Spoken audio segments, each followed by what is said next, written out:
Well, we're locked and loaded and we're gonna jump right into it. These are some of my top chest movements. The first one we're gonna be doing here, a dumbbell chest press on the flat bench, but I'm gonna add in some little techniques here I've used to really build my chest and get stronger. Strength is built by super heavy weight with low reps. Hypertrophy is what helps grow the muscle, shape the muscle. So I wanna be strong and I wanna have shape and build size. I'm gonna more so focus on hypertrophy, not as much as the strength reps. So I'm gonna work a lot of time under tension here. And you can already see that, like, think if I was holding a straight bar, your hands would be like this. I can turn these in a little bit since I have the ability to use dumbbells here instead of a bar, and it feels better on most people's shoulders. It doesn't really bother me either way, but this is pretty common to be better for most people's shoulders. It has a better feel. So my chest is high. I feel like my shoulder blades are pinched together. Instead of just coming down, especially no half reps, and not even just coming down to here and pressing up, I'm actually gonna come outside my chest and get that much of an amplified stretch. If you have the shoulder mobility, if this hurts your shoulder, I can already see the comments, don't do it. But this does not bother my shoulder. It intensifies the stretch of my chest, and then I'm squeezing up the entire way from there. And I'm not in a hurry. So I'm controlling down, time under tension, stress on the muscle. Full stretch, even a little pause here if you got it. And then we squeeze up. Inhale the weight in.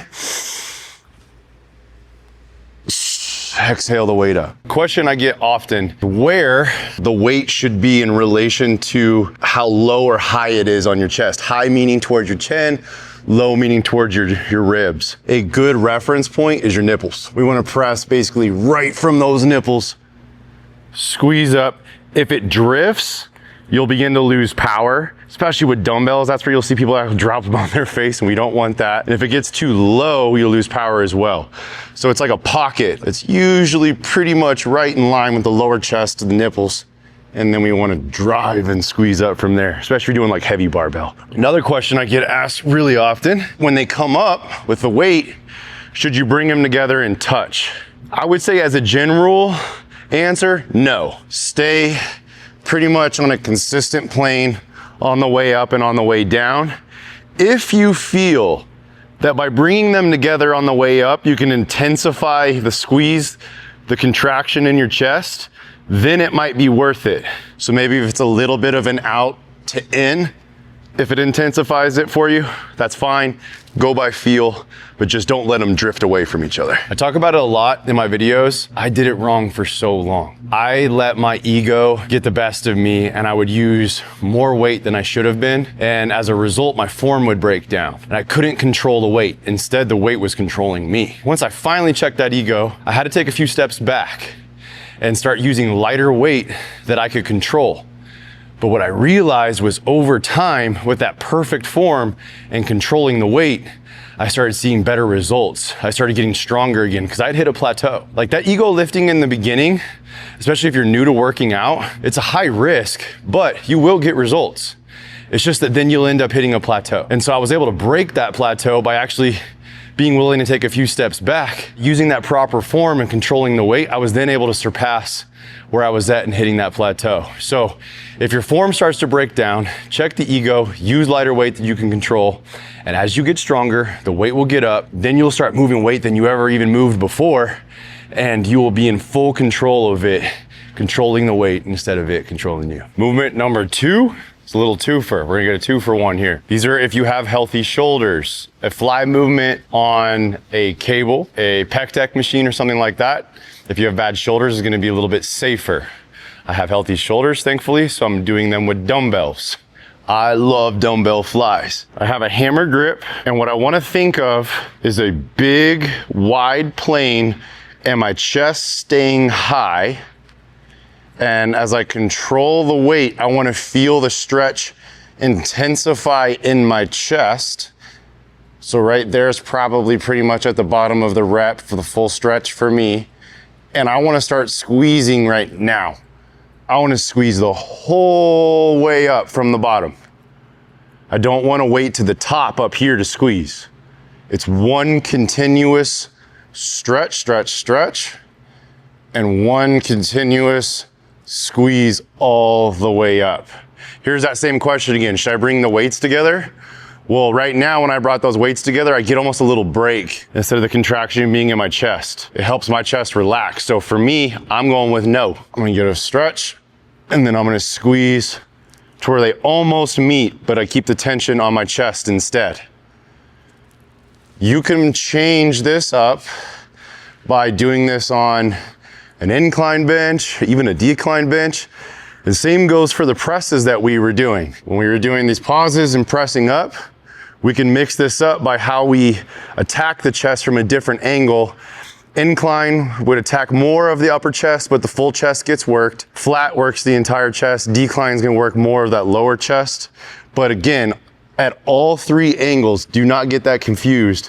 The entire chest is being worked. You see a lot of people, including myself in the past, who would say like an incline movement is an upper chest isolation. I wouldn't say isolation, I would just say an upper chest focus, but the entire chest is being moved. So now after I go to my flies, I said you got a 2 for 1. You're at your end of your reps or at failure, however you're setting up your rep scheme. Now I'm gonna bring the weight together. I'm gonna control it down, feel that stretch in my chest. And what I'm doing here is I'm actually pushing the weights together.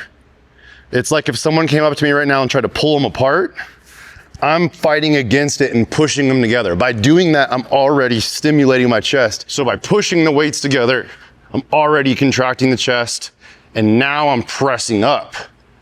So I have 2 forms of tension there. I have the press, and I'm squeezing them together.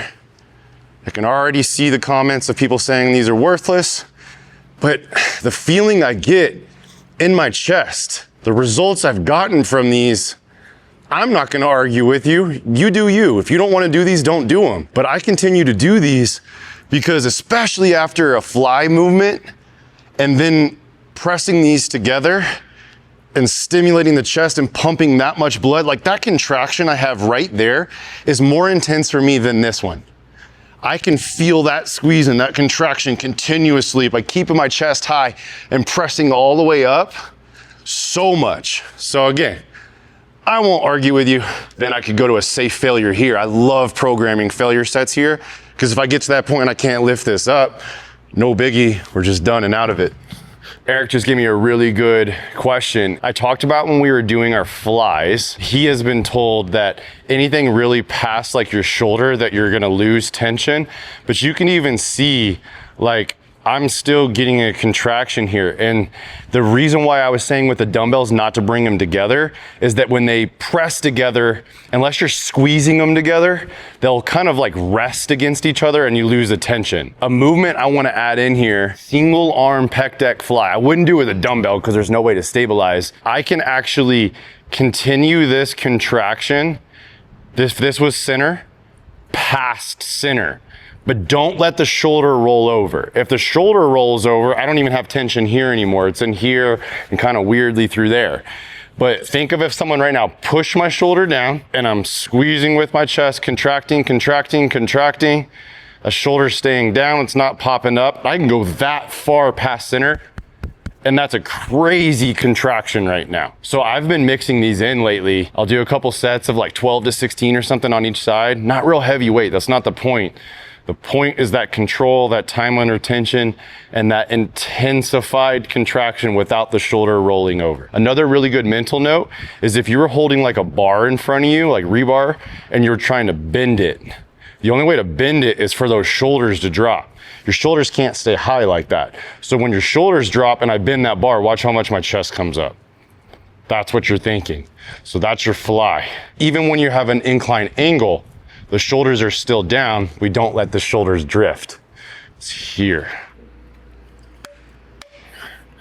Little plug there. What I'm drinking is actually our caffeinated BCAAs. These are our Max Aminos. They're just like our non-caffeinated BCAAs, except these are peach mango and have caffeine. These are lemon lime. They taste like yellow Gatorade and don't have caffeine. So right now, since I'm not doing a full workout, but wanted a little bit of an energy kick, this is a great option for me. I want a little caffeine. When I've already taken my pre-workout and I don't want more caffeine, the lemon lime's usually what I drink throughout the day. Plug over, let's get back. The third movement that I'm gonna show you today might seem overly basic or simplified, but that's kind of the point. We're gonna be doing push-ups. Push-ups to me are one of the most underrated movements that there is. I actually embarrassed myself in a public gym the first time I tried working out in a public gym. I was doing barbell bench press. I came down, there was no clamps. I got pinned, the weight flew down on one side, the bar flew up in the air, other weight fell on the ground. It was at like prime time, 5:30, 6 o'clock at night. The whole gym stopped and looked at me. My ego was hurt so much that I was embarrassed to go back to the gym, and I started working out in my room instead. And what I did was push-ups. I started getting to the point where I could get hundreds of push-ups, and then I felt ready to go back to the gym. So if you fall somewhat in that category of just feeling like I'm not ready to go into a gym setting yet, but I want to do something on my own, a push-up is a great body weight exercise. You could even start from your knees if you have to, and then go to structured form push-up. We did a podcast, and on that podcast, I talked with one of my friends, Sean, about doing push-ups every day, and that's what I was doing. There was a lot of arguments in the comments about not doing them every day. And my answer to that, it depends on the person. If you are just starting and you're so sore the next day, it's not even doable, then that doesn't make sense for you to do them every day. Wait till some of that soreness goes away. Don't let a week go by, because you're most likely gonna fall back into being stagnant. If you get to the point where you start to build some momentum, like I can do them every day, no problem. I actually do 100 push-ups a day every single day right now on my cut. It just depends on the person if it makes sense or not. If your body's recovering well enough, keep doing it. Or maybe it's even like a stair-step process of, instead of trying to get to 100 or 20, do like 10, whatever is appropriate for you that's challenging. And then that next day, instead of doing none, you maybe not have all 10 in you, maybe do like 5 or some from your knees, but just build. The whole point, consistent progress. Progress is built by consistency, not necessarily always by intensity. I want my hands about shoulder width apart, my weights in my palms. Some people who have wrist problems, you can try going to a knuckle grip. So you're pushing through your knuckles and have your knuckles down like that. But if we got healthy wrists, you don't have that issue, let's go palms. I actually turn my hands out just a little bit, kind of like when I have the dumbbells. Then when I want to drop down, I want to keep my chest up, my shoulders down. When I say my shoulders down, that means they're not drifting up like this, and I push through my shoulders and my traps. My shoulders are down and my chest is up. And then as I come down, I'm squeezing my chest and pressing up.